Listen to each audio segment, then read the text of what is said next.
Halo semuanya, selamat pagi, salam sehat selalu. Semoga kalian hari ini selalu dalam keadaan sehat dan hari-hari berikutnya juga demikian. Hari ini kita akan memulai materi yang baru di kelas 7, yaitu tentang kebugaran jasmani, ya, materi tentang kebugaran jasmani. Materi kebugaran jasmani meliputi di semester yang pertama ini meliputi 2 sub materi, yaitu pertama tentang kekuatan dan daya tahan. Itu untuk semester yang pertama ini. Sebelum kita lanjut ke pembahasan materinya, mari kita berdoa terlebih dahulu. Berdoa dari tempat kalian masing-masing sesuai dengan keyakinan kalian masing-masing. Dipersilahkan.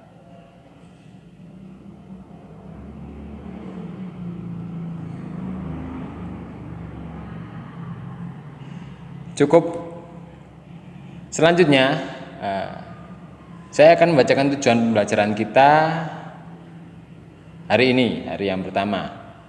Kebugaran jasmani akan ada 2 kali pertemuan, ya, hari ini dan minggu depan, ya. Untuk pertemuan kita kali ini diharapkan kalian setelah mengikuti pembelajaran ini mampu menjelaskan cara latihan daya tahan otot lengan, kemudian menjelaskan cara latihan, saya ulangi, untuk pertemuan pertama kalian diharapkan mampu untuk menjelaskan latihan kekuatan, ya, latihan kekuatan dulu, yaitu meliputi kekuatan otot perut, otot punggung, dan kedua otot lengan. Kemudian mempraktikkan salah satu bentuk latihan tersebut, ya. Nanti di akhir akan saya berikan perintah untuk proyek atau tugas mandiri terstruktur. Itu tujuan pembelajaran kita untuk hari yang pertama ini, ya.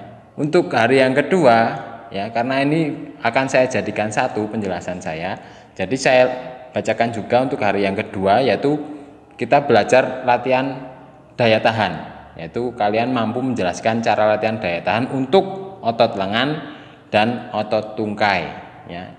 Itu tujuan pembelajaran kita di pertemuan yang pertama, di pertemuan yang kedua. Nanti video penjelasan materinya akan saya jadikan satu di sini. Oke, itu tujuan pembelajaran kita, ya. Kemudian kita ke materi, ya, kebugaran jasmani. Yang pertama kita ke hakikat kebugaran jasmani. Apa itu kebugaran jasmani? Kebugaran jasmani adalah kesanggupan dan kemampuan tubuh melakukan penyesuaian terhadap pembebanan fisik yang diberikan kepadanya, ya, dari kerja yang dilakukan sehari-hari tanpa menimbulkan kelelahan berlebihan atau yang berarti, dan masih bisa melakukan aktivitas-aktivitas yang lain.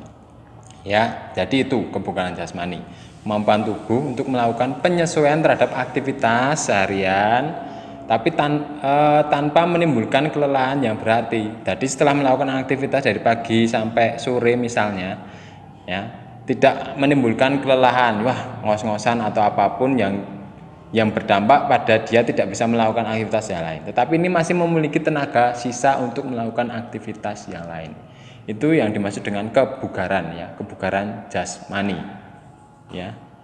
Setiap orang membutuhkan kebugaran jasmani yang baik agar ia dapat melaksanakan pekerjaannya dengan efektif dan efisien tanpa mengalami kelelahan yang berarti. Derajat kebugaran jasmani seorang sangat menentukan kemampuan fisiknya dalam melaksanakan tugas-tugas sehari-hari. Kian tinggi derajat kebugaran jasmani seorang, kian tinggi pula kemampuan kerja fisiknya. Selain berguna untuk meningkatkan kebugaran jasmani, latihan kondisi fisik merupakan program pokok dalam pembinaan peserta didik untuk berprestasi dalam suatu cabang olahraga ataupun saat ini, ya, olahraga itu sangat penting. Untuk apa? Untuk menaikkan, salah satu syarat menaikkan imunitas, ya. Selain makan bergizi, istirahat yang cukup, hindari stres, olahraga juga penting, ya. Tetapi dilakukan secara memenuhi protokol kesehatan, yaitu olahraga-olahraga yang cukup dilakukan di rumah itu sudah bisa untuk meningkatkan kebugaran. Ya, komponen-komponen kebugaran jasmani adalah faktor penentu derajat kondisi setiap individu. Seorang dikatakan bugar jika mampu melakukan segala aktivitas kehidupan sehari-hari tanpa mengalami hambatan yang berarti dan dapat melakukan tugas berikutnya dengan segera. Nah, seperti yang sudah saya katakan tadi di awal, ya, melakukan kegiatan dari pagi sampai sore dan tidak terlalu capek, tetapi masih bisa melakukan aktivitas yang lainnya. Nah, itu merupakan kebugaran jasmani. Sekarang kita masuk ke manfaat latihan kebugaran jasmani. Setelah tadi kalian mengikuti materi tentang bagaimana pengertian kebugaran jasmani, sekarang kita masuk ke submateri yang kedua, yaitu manfaat latihan kebugaran jasmani. Manfaat melakukan kebugaran jasmani secara teratur dan benar dalam jangka waktu yang cukup itu akan memberikan manfaat baik bagi fisik maupun juga bagi psikis atau mental kalian juga. Ya. Berikut manfaat yang kalian dapatkan jika melakukan latihan kebugaran jasmani atau aktivitas latihan kebugaran jasmani, aktivitas olahraga minimal 3 kali dalam seminggu yang secara teratur dan benar. Yaitu yang pertama, menurunkan berat badan dan mencegah obesitas. Nah, ini bagi yang berat badan berlebih, ya, dan resiko untuk obesitas, ya, kelebihan berat badan, akan mendapatkan manfaat kalau melakukan latihan kebugaran jasmani secara teratur dan benar serta terukur, ya. Kemudian mencegah penyakit jantung. Nah, kebugaran jasmani atau aktivitas fisik, aktivitas olahraga juga dapat menyehatkan jantung. Jadi metabolisme dalam tubuh itu akan menjadi lancar. Kemudian mencegah dan mengatur penyakit diabetes, ya, atau kelebihan gula. Ya, gula yang ada di dalam tubuh baik bagus untuk kita mendapatkan energi, tetapi kalau tidak dibakar energinya tersebut, nah itu dapat membahayakan, dapat menimbulkan risiko penyakit diabetes. Ya, salah satu cara untuk mendapatkan energi yaitu dengan membakar energi. Ya, itu ya. Kemudian meningkatkan kualitas hormon. Ketika kita beraktivitas olahraga, kita melakukan hormon endorfin yang dapat melepaskan stres, ya. Kemudian menurunkan tekanan darah tinggi, menambah kepintaran. Nah, kok bisa ini menambah kepintaran? Hubungannya apa? Ketika kalian melakukan aktivitas fisik maupun mental kalian menjadi bugar, ya. Kemudian kalian ketika mempelajari suatu materi, ya, kalian bisa menjadi lebih fokus, dan ketika kalian belajar suatu materi tertentu, nah, itu akan lebih mudah atau lebih bisa menyerap dengan baik apa yang kalian pelajari tersebut. Kemudian memberi banyak energi, ya. Tadi cara mendapatkan energi yaitu dengan mengeluarkan energi atau membakar energi. Mengurangi LDL dan menaikkan HDL, menurunkan gejala depresi ringan dan kegelisahan, yaitu ciri-ciri juga dari stres, yaitu menurunkan gejala depresi ringan dan kegelisahan. Kemudian menurunkan risiko kanker tertentu atau penyakit-penyakit degeneratif yang lainnya. Melindungi dari osteoporosis, ya, menguatkan tulang kalian, ya. Kalian masih muda, jangan malas untuk aktivitas fisik supaya tulang kalian kuat ketika dewasa nanti, ya. Tidak mudah mengalami cedera ketika melakukan aktivitas yang sedikit agak berat. Kemudian meningkatkan citra diri dan rasa percaya diri. Nah, ini hubungannya kaitannya dengan mental. Mental kalian akan naik, rasa percaya diri kalian akan meningkat.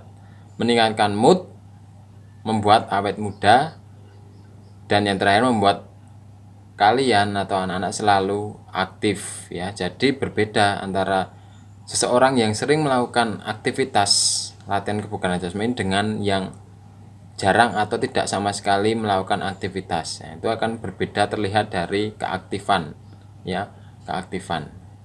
Itu tadi merupakan manfaat latihan kebugaran jasmani yang kalian dapatkan jika kalian melakukannya secara teratur dan benar.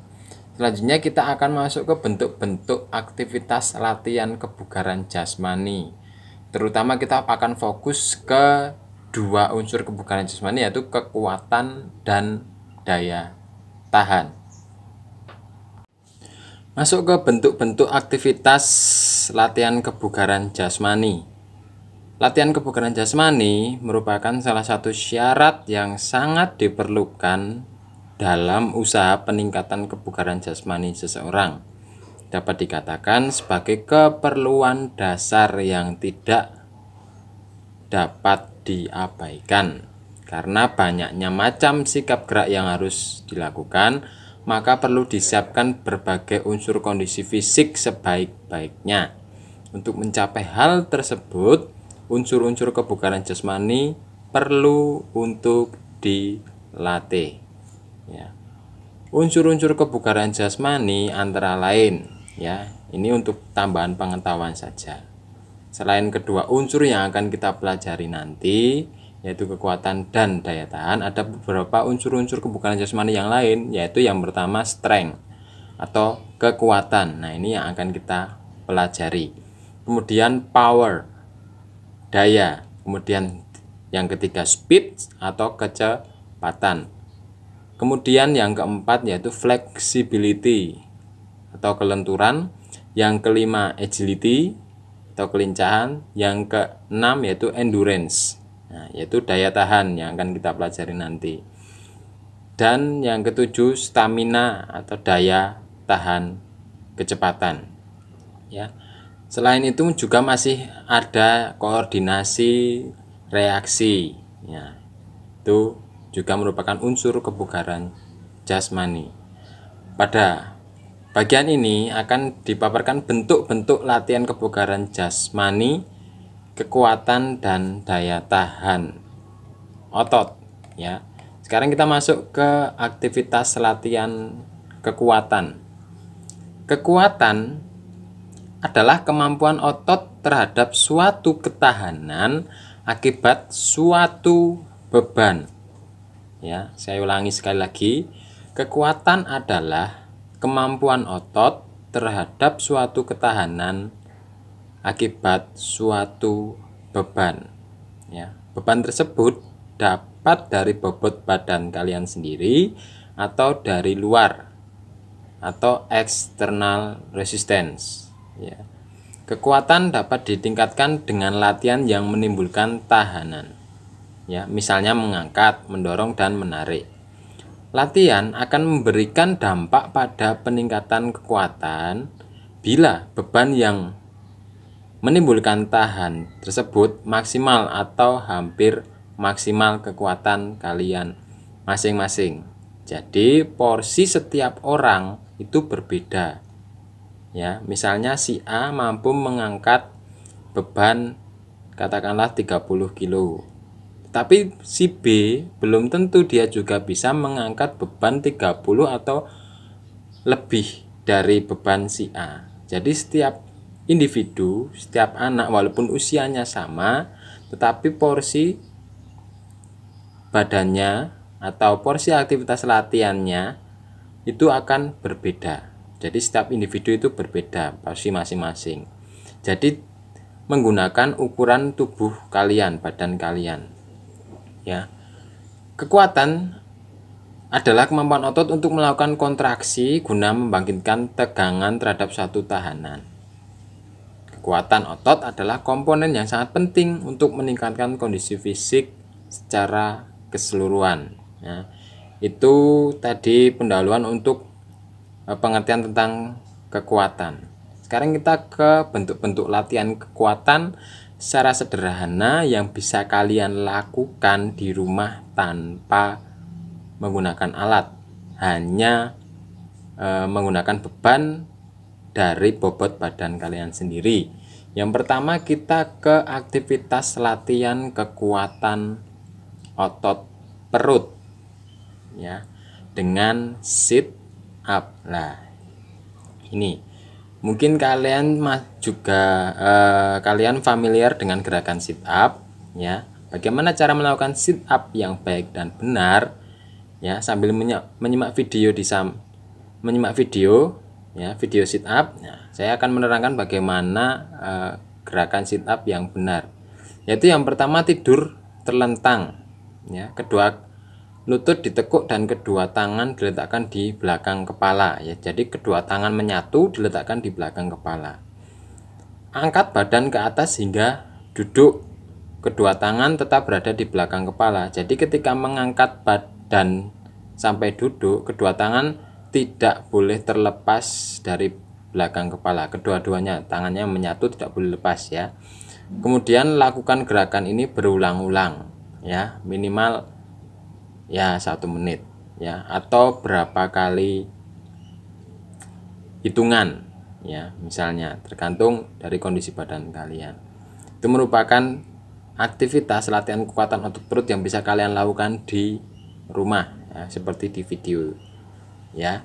Kemudian aktivitas latihan kekuatan otot kedua lengan, nah dengan cara push up. Nah ini juga kalian lebih familiar lagi ya, push up. Bagaimana cara melakukan push up yang baik? Yaitu yang pertama, tidur telungkup, kedua kaki rapat lurus ke belakang, ujung kaki bertumpu pada lantai ya. Jadi kedua telapak tangan di samping dada, jari-jari tangan menunjuk ke depan dan kedua siku ditekuk. Angkat badan ke atas hingga kedua tangan lurus.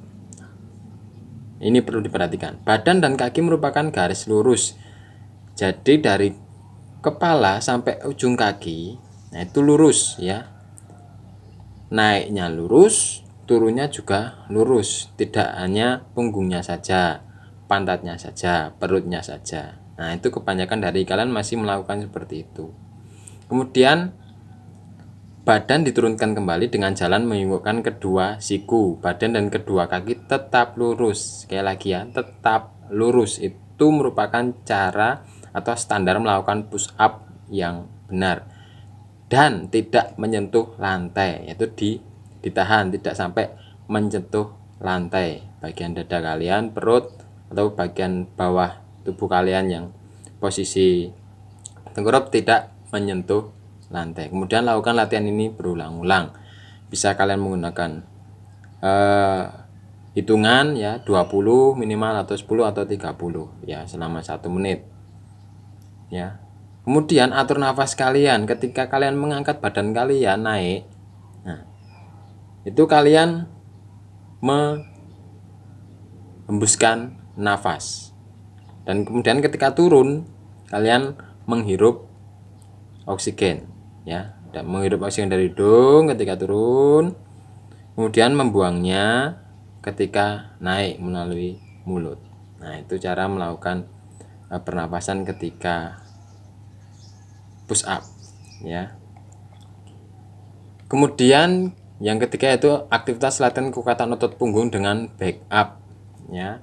Kalian bisa amati di video. Yang pertama yaitu tidur telungkup, kaki rapat dan kedua tangan berpegangan di belakang kepala. Sama, kedua tangan didapatkan seperti posisi sit up tadi. Kemudian angkat badan dengan dada tidak menyentuh ke lantai. Posisi kaki tetap masih menyentuh pada lantai. Agar kedua kaki tidak bergerak, pergelangan kaki bisa dipegang oleh teman kalian atau orang lain yang ada di rumah kalian. Lakukan latihan ini berulang-ulang disesuaikan dengan irama hitungan ya. Itu tadi ada 3 aktivitas untuk kekuatan otot ya, untuk kekuatan otot. Yang pertama otot perut, yang kedua otot lengan, yang ketiga otot punggung. Untuk pertemuan yang pertama kita hari ini, kalian pelajari fokus ke kekuatan itu, ketiga itu ya. Sit up bentuknya ya, sit up, kemudian push up dan back up.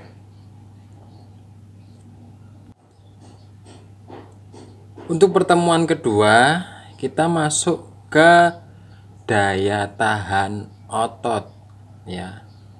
Kalau yang sebelumnya kekuatan, kita sekarang masuk ke daya tahan otot ya. Daya tahan otot adalah kemampuan otot terhadap suatu ketahanan akibat suatu beban dalam jangka waktu atau durasi tertentu. Nah, ini perbedaannya dengan kekuatan, ya. Kalau kekuatan itu tidak hanya pengulangan beberapa kali, tapi kalau daya tahan itu ada durasi waktu yang cukup lama, ya. Itu perbedaannya di situ, ya. Kalau kekuatan itu misalnya mengangkat bangku, sekali angkat, ya, itu kekuatan. Tapi kalau daya tahan, ya, itu kita mengangkat bangku, ya, dalam durasi waktu yang lama, ya. Misalnya 5 menit atau 10 menit. Ya, itu namanya daya tahan otot. Nah, kita sekarang masuk ke bentuk aktivitas latihan daya tahan otot tungkai, ya. Kita fokus ke otot tungkai atau kaki kalian dengan melakukan squat thrust, ya. Squat thrust, ya. Kalian bisa sambil menonton video bagaimana cara melakukan squat thrust yang baik, yaitu yang pertama sikap jongkok kedua lutut ditekuk rapat, ya. Jongkok biasa, kedua lutut ditekuk rapat. Tumit dalam posisi terangkat sehingga pada bagian belakang rapat dengan betis. Nah, ini tumitnya agak terangkat atau jinjit. Kemudian lemparkan kedua tungkai ke belakang secara bersamaan. Kemudian kembali ke sikap jongkok. Kemudian lemparkan tungkai ke belakang lagi, kemudian jongkok dan berdiri, ya. Lakukan gerakan itu diulang-ulang terus, ya, dengan hitungan 2 kali 8 hitungan atau semampu atau semaksimal yang kalian bisa, ya. Itu tentang daya tahan otot tungkai. Kemudian ada juga latihan untuk daya tahan otot lengan. Kalian mengenal rengen, ya, bahasa sehari-harinya. Tapi ada yang namanya pull up, yaitu naik palang tunggal, ya. Chin up. Nah, seperti di video. Nah, ini, ya, seperti itu cara melakukan sit up. Naik ke atas, ya, pegang palang tunggal dengan telapak tangan menghadap ke depan, ya. Kemudian jarak kedua tangan yang memegang palang tunggal adalah selebar bahu, ya. Angkat badan, ya, sampai dagu melewati palang. Selanjutnya turunkan badan hingga kedua tangan betul-betul lurus dan badan tetap bergantung. Kemudian lakukan secara berulang-ulang, yaitu untuk melatih otot lengan, ya. Itu saja, ya, daya tahan otot tungkai dan otot lengan. Sebenarnya masih ada juga aktivitas bentuk latihan yang lain, ya. Kalian bisa cari sumber belajar yang lain di internet, di YouTube, di Google, ya, ataupun di sumber belajar yang lain, di buku, atau tanya teman kalian juga bisa. Oke, materi kita untuk hari ini cukup, ya. Video ini memuat 2 kali pertemuan, yaitu materi kekuatan dan daya tahan otot, ya. Sekarang saya akan memberikan tugas kepada kalian berupa proyek, ya, proyek aktivitas latihan kekuatan dan daya tahan, ya, yang tidak memerlukan alat, yaitu push up dan squat thrust tadi. Silahkan nanti kalian videokan dengan jelas gerakan push up dan squat thrust dengan sesuai ukuran kemampuan kalian masing-masing, ya. Jadi kalian videokan push up, minimal durasi video itu 2 menit, lebih juga boleh, tetapi jangan terlalu lama sampai 1 jam, nanti sulit dalam pengumpulannya, ya. Lakukan gerakan push up dengan benar, Ingat ya, dengan benar, bukan asal-asalan. Squat thrust juga demikian. Nanti kirimkan videonya ya. Minggu depan kalian bisa mengirimkan videonya. Saya harap kalian bisa melakukan ini di rumah saja ya. Push up-nya minimal 3 kali pengulangan dengan hitungan 10. Jadi 3 kali 10 ya. Jeda setiap melakukan gerakan 10 detik ya. Jadi selama seminggu ini silahkan berlatih dulu push up ya. Sebelumnya melakukan pemanasan dulu ya, supaya ototnya tidak tegang. Begitupun juga dengan squat thrust. Kalau squat thrust 2 kali 8 hitungan saja ya. Jadi sekali lagi, tugas proyek membuat video aktivitas latihan kebugaran jasmani, push up dan squat thrust untuk semuanya saja, dikumpulkan minggu depan. Baik, untuk hal-hal yang mungkin kalian belum jelas, belum mengerti, kalian bisa tulis di kolom komentar ataupun WA pribadi saya. Ataupun kalian juga sekali lagi bisa mencari sumber belajar yang lain ya. Oke, untuk hari ini cukup. Kita bertemu lagi untuk materi yang baru ya. Untuk minggu depan kita masih materi yang sama, tapi minggu depannya lagi kita akan masuki materi yang baru ya. Selalu jaga kesehatan ya. Makan makanan yang bergizi, melakukan aktivitas fisik, jangan stres, dan juga istirahat. Jangan main HP terus ataupun bermain di luar ya. Sekarang lebih baik kalian di rumah melakukan aktivitas fisik ya yang positif. Itu saja. Selalu jaga kesehatan, pesan dari saya. Pembelajaran saya akhiri. Selamat pagi, salam sehat selalu.